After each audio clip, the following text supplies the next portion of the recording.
நமஸ்காரம். மீனாட்சிதாசன் பேசுகிறேன். ஆலயம் அறிவோம் பகுதி 159 திருமலை திருப்பதி திருவேங்கடமுடையான் திருக்கோவிலை பற்றி சொல்லிட்டு வரேன். நாம் ஸ்நானம் பண்ணுவதில் 3 வகை. குளிக்கிறதுங்கிறதா ஸ்நானம்னு பெயர். அதுக்கு 3 வகைப்படும். ஒன்று உத்தம ஸ்நானம், இரண்டாவது மத்தியம ஸ்நானம், மூன்றாவது அதம ஸ்நானம். உத்தமம் அப்படின்னா பெஸ்ட்னு அர்த்தம். உத்தம ஸ்நானம் எப்படின்னா ஒரு புண்ணிய நதியிலேயோ புண்ணிய க்ஷேத்திரத்தில் இருக்கும் குளத்திலேயோ போய் நீராடுறது உத்தம ஸ்நானம். இரண்டாவதாக வருவது மத்தியம ஸ்நானம், சுமார் ஸ்நானம். எப்படின்னா வீட்டிலேயே ஒரு கிணறு அமைச்சு அந்த கிணத்துல குளிக்கிறது மத்தியம ஸ்நானம். கடைசியாக வருது அதம ஸ்நானம், மட்டமான ஸ்நானம். நம் வீட்டிலேயே ஒரு குழாய் அமைத்து அந்த குழாய் தண்ணீரில் குளிப்பது அதம ஸ்நானம். நான் சொல்கிறது குளிக்கிறவாளை பற்றி. குளிக்காதவாளை பற்றி நான் இங்கே சொல்லலை. குளிக்கிறவாளுக்கு ஸ்நானம் 3 வகைப்படும். இதில் நம்ம எல்லாருக்கும் தெரிஞ்சது உத்தம ஸ்நானம் தான் பெஸ்ட்டுன்னு. இந்த பாரத தேசத்தில் எத்தனையோ புண்ணிய நதிகள் இருக்கு. கங்கேச யமுனே சைவ கோதாவரி சரஸ்வதி நர்மதே சிந்து காவேரின்னு ஆரம்பிச்சு பல பல புண்ணிய நதிகள் இருக்கு. கங்கை, யமுனை, சரஸ்வதி, காவேரி, கோதாவரி, தாமிரபரணி, வைகைன்னு சொல்லி பல நதிகள் இருக்கு. இந்த நதிகள் எல்லாத்துலேயும் நீராடணும்னுங்கிறது சாஸ்திரம். ஆனால் நம்ம ஆயுசோ ரொம்ப கம்மி தான், 100 வருஷம்தான். இது எல்லாவற்றிலையும் போய் நீராடுறதுங்கிறது முதல்ல ஆயுசு பத்தாது, இரண்டாவதாக நம்ம உடலும் ஒத்துழைக்காது. அதை தவிர இப்படி நதிகள் எல்லாத்திலையும் நீராடி முடிச்சிட்டோம் அப்படின்னா பல கோவில்கள் இருக்கு, 108 திவ்யதேசங்கள் இருக்கு, பல சைவ க்ஷேத்திரங்கள் இருக்கு, பல அம்பாள் க்ஷேத்திரங்கள் இருக்கு. இப்படி பல பல கோவில்கள் இருக்கு. ஒவ்வொரு கோவில்லையும் பல பல புண்ணிய தீர்த்தங்கள்லாம் இருக்கு. அது எல்லாவற்றிலையும் நீராடி முடிக்கணுங்கிறது குதிரை கொம்பு, சாத்தியமே கிடையாது. எனவே பெருமாள் என்ன பண்றார், ஒரு ஆல் இன் ஒன் சொல்யூஷன் கண்டுபிடிக்கிறார். எந்த தீர்த்தத்தில் நீராடினா எல்லா நதிகளில் போய் நீராடின புண்ணியம் கிடைக்குமோ, எந்த தீர்த்தத்தில் நீராடினா எல்லா கோவில் தீர்த்தங்களில் போய் நீராடின பலன் கிடைக்குமோ, எந்த தீர்த்தத்தில் நீராடினா 7 கடல்கள்லையும் நீராடின புண்ணியம் கிடைக்குமோ, எந்த தீர்த்தத்தில் நீராடினா திருமலை மேலே இருக்கிற அத்தனை தீர்த்தங்கள், அதாவது கடந்த பல நாட்களாக நாம் பார்த்து வரும் எல்லா புண்ணிய தீர்த்தங்கள்லையும் நீராடினா அந்த பலன் கிடைக்குமோ, அந்த தீர்த்தத்தை தன்னுடைய கோவில் வாசலிலேயே வைத்து கொண்டிருக்கிறார் திருவேங்கடமுடையான். திருப்பதி மலை ஏறுறோம். திருமலைக்கு மேலே ஆச்சரியமான கோவில் வெங்கடேஸ்வரனுடைய கோவில். அந்த கோவில் வாசலிலேயே அமைந்திருக்கும் ஆச்சரியமான திருக்குளம். அந்த குளத்துக்கு பெயர் தான் சுவாமி புஷ்கரணி. இந்த சுவாமி புஷ்கரணியில் நீராடினா, இப்போ நான் சொன்னேனே ஒரு பெரிய லிஸ்ட்டு, அது அத்தனை பலனை காட்டிலும் பல மடங்கு பலனை கொடுப்பவள் தான் இந்த சுவாமி புஷ்கரணி. ஏன் இது இந்த குளத்துக்கு அவ்வளோ பலன் அப்படின்னா, வைகுண்டத்திலேருந்து கீழே இறக்கி கொண்டு வரப்பட்ட குளம். இந்த மலையே வைகுண்டத்திலேருந்து கீழே வந்த மலை தான். கிரீடாத்ரி அப்படின்னு பெயர். இதெல்லாம் முன்னாடியே நான் சொல்லியிருக்கேன். கிரீடாத்ரி மலை வைகுண்டத்தில் இருந்தது. கருடன் தான் அதை மேலேருந்து கீழே கொண்டு வந்து வச்சார்னு. அப்போ என்னவா, அந்த மலைக்கு மேலே ஒரு அழகான குளமும் இருந்ததுன்னா அந்த குளத்தையும் சேர்த்து கீழே கொண்டு வந்து வச்சாராம். அந்த குளம்தான் இப்பொழுது நாம் பார்க்கும் சுவாமி புஷ்கரணி. வைகுண்டத்தில் இருந்த பொழுது பெருமாளே இதில் அழகா உல்லாசமா ஸ்நானம் பண்ணியிருக்கார் அப்படின்னு வெங்கடாச்சல மகாத்மியம் சொல்றது. எனவே பெருமாளே குளிச்ச குளம் அது சுவாமி புஷ்கரணிங்கிறது. இப்ப தெரியறதா ஏற்றம் ஏன் இவ்வளோ பேருக்கு அது சமம்னு? இந்த குளத்துடைய பெயரே பாருங்க, வேற எந்த ஊர் குளத்துக்கும் இப்படி பெயர் கிடையாது. இப்போ ஃபார் எக்ஸாம்பிள் பத்மசரோவரம் அப்படின்னா தாமரை மலர்கள் கொண்ட ஒரு குளம் அப்படின்னு பெயர். அனந்த சரஸ், ஆதிசேஷனால் உருவாக்கப்பட்ட தீர்த்தத்துக்கு அனந்த சரஸ்ன்னு சொல்லி நம்மளுடைய காஞ்சிபுரத்தில் இருக்கு. இந்த மாதிரி பல கோவில்களுக்கும் தீர்த்தத்துக்கு பல பெயர்கள் இருக்கு, பெயர் காரணம் இருக்கு. ஆனா இந்த குளத்துடைய பெயரே வெறும் சுவாமி. சுவாமின்னு அர்த்தம் என்னன்னா சொத்தை உடையவன் சுவாமின்னு அர்த்தம். இப்போ உங்கள்கிட்ட 1 கோடி ரூபா இருக்கு அப்படின்னா நீங்க அந்த 1 கோடி ரூபா வச்சுட்டு இருக்கிறதுனால அந்த 1 கோடி ரூபாய்க்கு நீங்க தான் சுவாமி. இதை போல சொத்து வச்சுட்டு இருந்தார்னா, சொத்துங்கிறது நான் சொல்றது பணத்தால மட்டும் கிடையாது, பலவிதமான சொத்துக்கள், கல்வியும் ஒரு சொத்து தான். அதெல்லாம் வச்சுட்டு இருந்தாருன்னா அவர் சுவாமி. இப்ப இந்த குளம் என்ன பண்ணியிருக்கான், உலகத்தில் இருக்கிற எல்லா தீர்த்தங்களுடைய புண்ணியத்தையும் தான் வைத்து கொண்டிருக்கிறதாம். எனவே இந்த குளத்துக்கே சுவாமி புஷ்கரணி அப்படின்னு பெயர். அது மட்டும் இல்லாம திருமலையில் இருக்கிற எல்லா தீர்த்தங்கள்லையும் பல தடவை நீராடினா என்ன பலன் கிடைக்குமோ அந்த பலன் அனைத்தையுமே தன்னுள் வைத்து கொண்டிருப்பதால் இவளுக்கு சுவாமி புஷ்கரணி அப்படின்னும் பெயர். 3வது ஒரு அர்த்தம் சொல்றா, முக்கியமான அர்த்தம், இந்த கோவில்ல இருக்கிற பெருமாளுக்கே சுவாமின்னு தான பெயர். ஏன்னா திருவேங்கடம் உடையான் வெங்கடேஸ்வர சுவாமி, இந்த பெருமாளுக்கே சுவாமின்னு தான் பெயர். திருவேங்கடம்ங்கிறது மலை, இந்த மலையே தன்னுடைய சொத்தாக உடையதால் இவருக்கு சுவாமி. அது மட்டும் இல்லாம இந்த உலகமே அவருடைய சொத்தாக இருப்பதால் சுவாமி.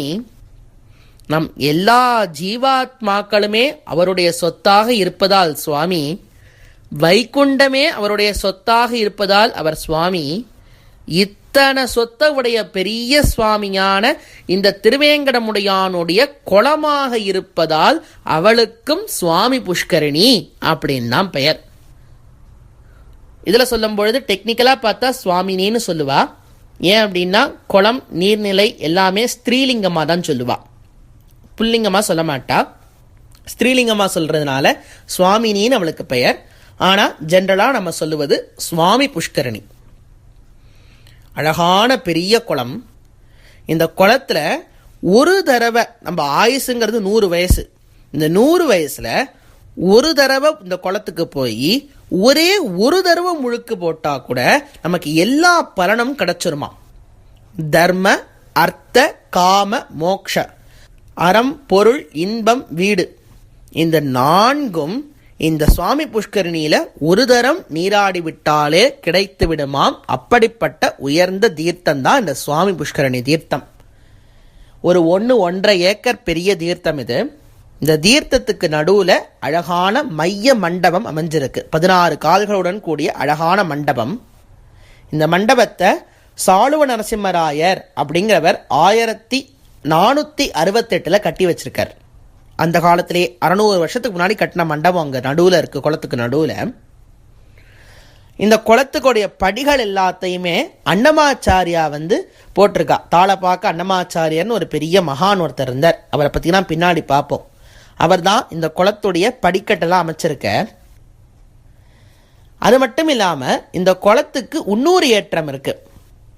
இந்த குளத்துடைய கரையில ஒரு அழகான மண்டபம் அமைஞ்சிருக்கு. ஒரு கோவிலோட ஒரு மண்டபம் இருக்கு. அந்த கோவிலை பத்தி நம்ம பார்ப்போம் பின்னாடி. ஆனா முதல்ல அந்த மண்டபத்தை பத்தி பார்ப்போம். அந்த மண்டபத்துல வருஷா வருஷம் திருமலையப்பன் ஸ்ரீதேவி பூமி தேவியோட அந்த மண்டபத்துக்கு ஏழி அழகான திருமஞ்சன வைபவம் கண்டருள்வர். அதாவது நவராத்திரி பிரம்மோற்சவம்ங்கிறது தான் திருமலையில ரொம்ப ஃபேமஸான உற்சவம், எல்லாருக்கும் தெரியும்.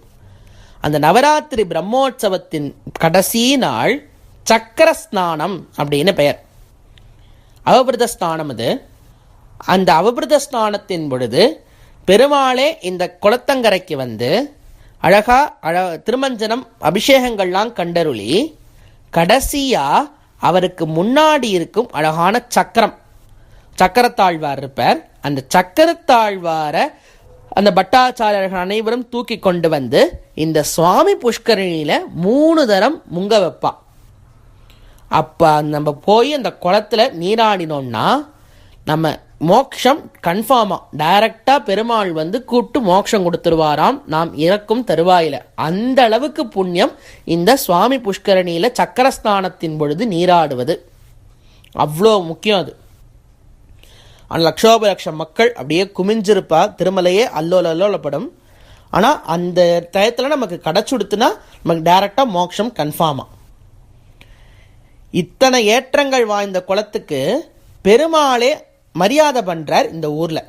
வேறு எங்கேயும் இவ்வளோ சீக்கிரம் நீங்கள் இந்த குளத்துக்கெல்லாம் பெருமாள் மரியாதை பண்ணி நீங்கள் பார்க்க முடியாது. ஏதோ ஆழ்வாருக்கு பண்ணுவார், ஆச்சாரியருக்கு பண்ணுவார், யாரா மக்கள் வந்துட்டு போனால் மரியாதை இருக்கும், அதெல்லாம் கேள்விப்பட்டிருப்பேன். ஆனால் ஒரு குளத்துக்கு போய் பெருமாள் மரியாதை பண்ணுறார் அப்படின்னா அது இங்கே மட்டும்தான். டெய்லியே திருமலையப்பன் கோவிலிருந்து புறப்பட்டு சகஸ்திர தீப அலங்கார சேவைன்னு ஒன்று நடக்கும். அதாவது டெய்லி சாயங்காலம் 1000 விளக்குகள் ஏற்றி வச்ச ஒரு ஊஞ்சல் மண்டபத்தில் பெருமாள் ஊஞ்சலாடுவார். அந்த சகஸ்திர தீப அலங்கார சேவை முடிந்த பிறகு மாட வீதிகள் உலா வருவர். 4 மாட வீதிகள் கோவிலை சுற்றி இருக்கு, அதில் உலா வருவர். அதில் வரும்பொழுது இந்த சுவாமி புஷ்கரணியோட கரைக்கு வந்து தீபாராதனைகள் கண்டருளி, அதே தீபாராதனை அணையாம கொண்டு போய் இந்த குளத்துக்கும் காமிக்கப்பட்டு இந்த குளத்துக்கும் பெருமாள் மரியாதை பண்றார். இது நீங்க வேற எந்த ஊரிலையுமே பார்க்க முடியாத ஒரு விஷயம். பெருமாளே சென்று குளத்துக்கு மரியாதை பண்றார். அவ்வளோ உயர்ந்தவள் தான் இந்த சுவாமி புஷ்கரணி. அவசியம் எல்லாரும் இந்த குளத்துல நீராடி விட்டு தான் திருமலை அப்பனை சேவிக்கணும். அதாவது போய் நம்ம பெருமாளை சேவிக்கணும்னா அதுக்கு கிரமம் இருக்கு. திருப்பதியில் இப்படி தான் நீங்கள் சேவிக்கணும்னு இருக்கு. அதுக்கு முதல் ஸ்டெப்பே இங்கே இருக்கிற குளத்துல நீராடிட்ட பிறகு தான் போய் சேவிக்கணும். நான் இப்போ முன்னாடி சொன்ன எல்லா தீர்த்தங்களும் நீங்கள் நீராடினேலோ இல்லையோ அதெல்லாம் கணக்கு கிடையாது.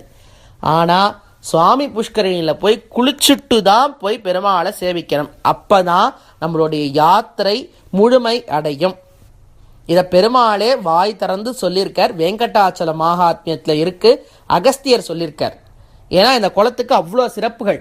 இந்த குளத்துங்கரையில் உட்காந்து நீங்கள் தானம் கொடுத்தேன்னா பல விஷயங்கள் நமக்கு கிடைக்குமாம். எடுத்துக்காட்டாக சந்திரன் இந்த குளத்தங்கரையில் உட்காந்து தங்கத்தை தானம் கொடுத்து சந்திரன் வந்து அழகா மாறினாராம். மன்மதன் இந்த குளத்தங்கரையில் உட்காந்துட்டு தன்னுடைய மகளையே கன்னிகாதானம் கொடுத்ததுனால தான் அவனுக்கு காமதேவன் அப்படிங்கிற பட்டமே வந்ததாம். குபேரன் நம்ம எல்லாருக்கும் பிடிச்சவராச்சே, அந்த குபேரன் இந்த குளத்தங்கரையில் உட்காந்து பசுமாடு தானம் பண்ணி தான் அவருக்கு எல்லா செல்வமுமே வந்ததாம். அதை தவிர ஒரு பிராமணன் இந்த குளத்தங்கரையில் உட்காந்துட்டு தானம் பண்ணி தான் அவருக்கு பிரம்ம ஞானம் வந்ததாம். இந்த மாதிரி தர்ம அர்த்த காம மோக்ஷ எல்லாத்தையும் கேட்கிறவாளுக்கு அத்தனை பேருக்கும் கொடுக்கக்கூடியவள் தான் இந்த வரப்பிரசாதியான சுவாமி புஷ்கரணி. இந்த சுவாமி புஷ்கரணியில அவசியம் நீராடணும். நீராடிவிட்டு இந்த குளத்தங்கரையிலேயே இல்லாதவர்களுக்கு நம்மளால் எது முடியுமோ அதை தானமாக தர வேண்டும். பன்மடங்கா பெருகும். இப்போ தானமாக ஒன்று கொடுத்துட்டேன் அப்படின்னா நமக்கு அந்த சொத்து பல விதங்களாக திரும்ப வரும்னு பெருமாளே சொல்லியிருக்கார். எனவே அவசியம் தானம் பண்ணணும். அது முடிச்சுட்டு நம்ம ஒருத்தரை போய் சேவிக்கணும். யாருன்னா இந்த மலையோட ஓனர். அவரும் இந்த குளத்தங்கரையிலேயே உட்கார்ந்துருக்கார். அவர் எப்படி இருக்கார், யார் அவர், எல்லாவற்றையும் நாளைக்கு பார்ப்போம். நாளை சந்திப்போம்.